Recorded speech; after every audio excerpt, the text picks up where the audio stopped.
Hi everybody, welcome back. I'm Ree of Fluid Fox Yoga, and this is the final video, the sixth video in this series that I've been collaborating with Wuufly on. And we both actually have really enjoyed this series, and we hope that you have too. And if you do have any questions or comments you want to let us know about, please drop them below. Today I am bringing you a headstand tutorial, specifically forearm headstand tutorial.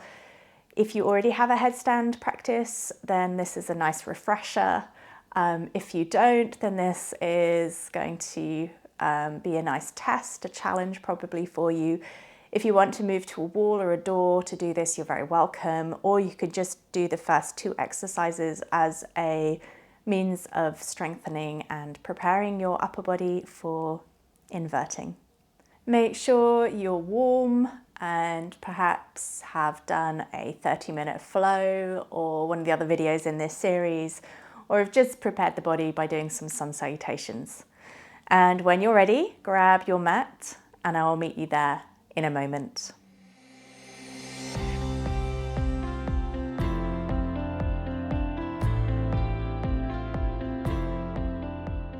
So when you're ready, come down onto your mat, onto your knees, and we'll start with a couple of conditioning exercises to strengthen our arms and shoulders ready for headstand.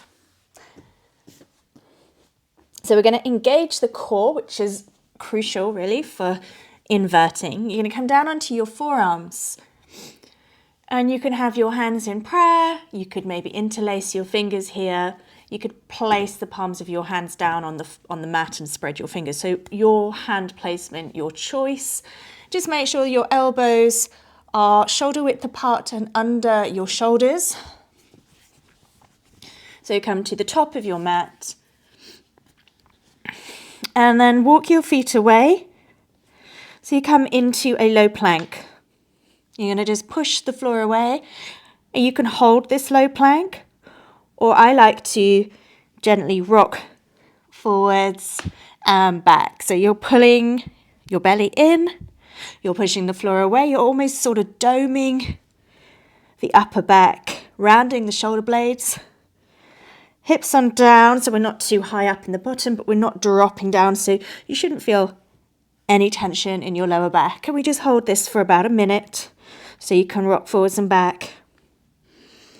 Or you could just find stillness here.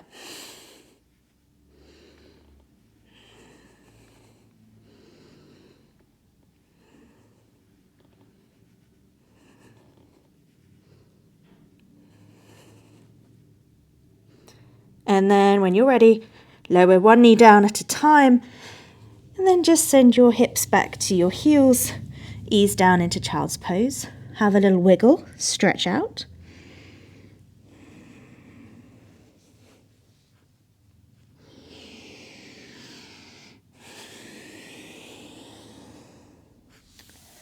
So the second exercise, which is just going to help strengthen our shoulders and allow the shoulders to feel the weight more on top of them, and again it's another core drill as well, is dolphin walks. So coming back down into your forearm plank, your hands of choice.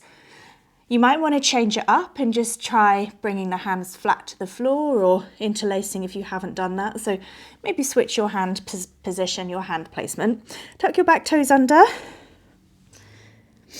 and lift your hips up here. And instantly think about pushing the floor away with your forearms and elbows, and just walk forward so your shoulders are a little bit further over your elbows, and you can tuck your chin in here. So you can either hold here, or you can start walking forwards with your toes and then walking back.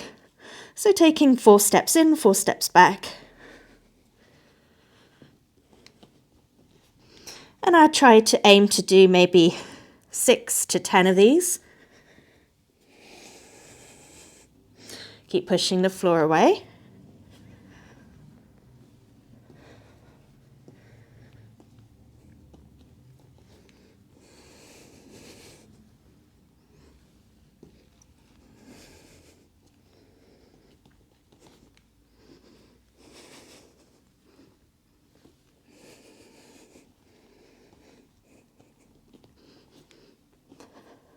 And then come back down to plank, lower your knees and rest in child's pose. So important that you just rest your arms and allow them to recover.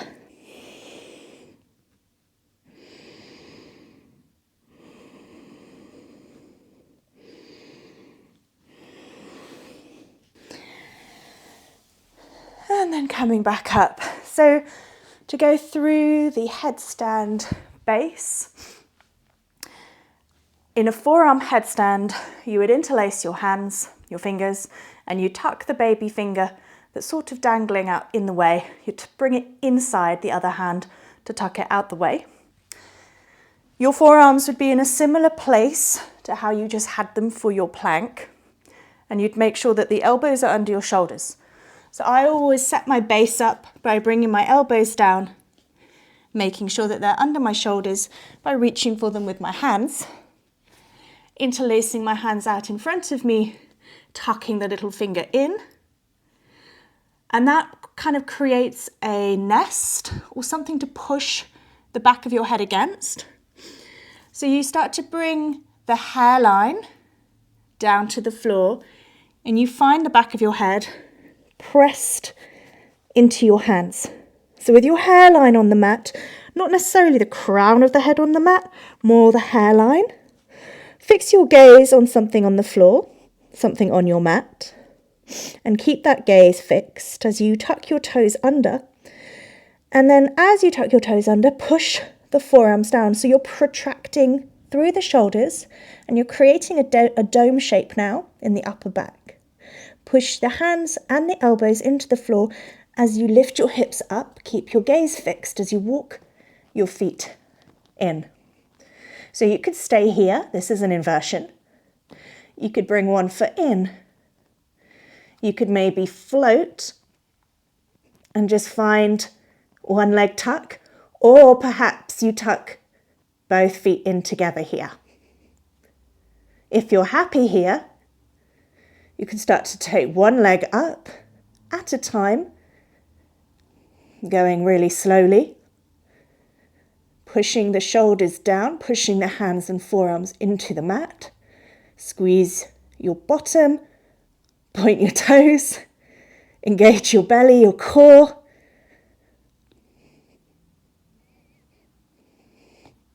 Coming down as gently, as carefully as you did going up.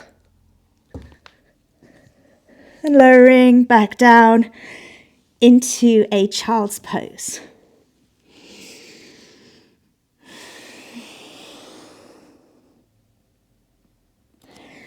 And just resting in child's pose for as long as you need to until the blood flow returns to normal. If you don't have a headstand practice and this is something completely new for you, then I recommend moving to a wall or a door so you've got something behind you in case you lose focus or that engagement goes and you start to wobble.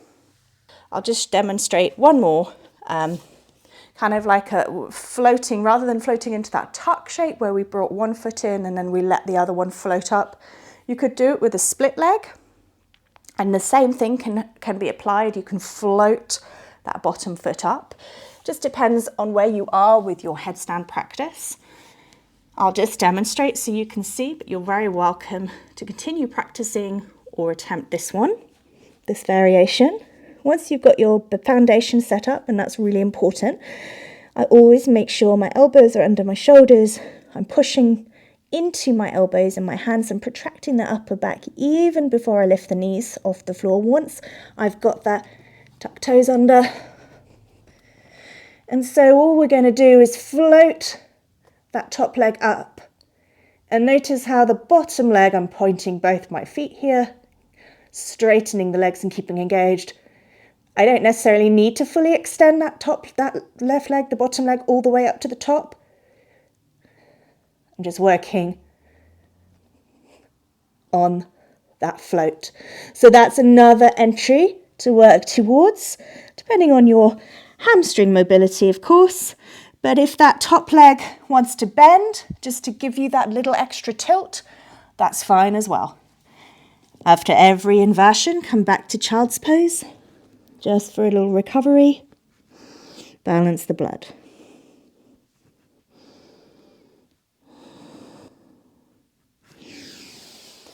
So 2 options there to work towards: your tuck float or your tuck press, and your split press or split float. But yeah, happy headstanding. Hope you enjoyed that. Thank you so much for following along to this tutorial and giving the video a go, and I hope that made your base, your headstand foundation stronger, and maybe it's something you could incorporate more into your practice going forwards. This video is brought to you by Fluid Fox Yoga and Wuufly, and as a very small gesture of your kindness, we would be so grateful if you could subscribe to our channels and give this video a thumbs up. Meanwhile, that is it in this series from us. Thank you for following along if you have, and we look forward to seeing you very soon. Take care.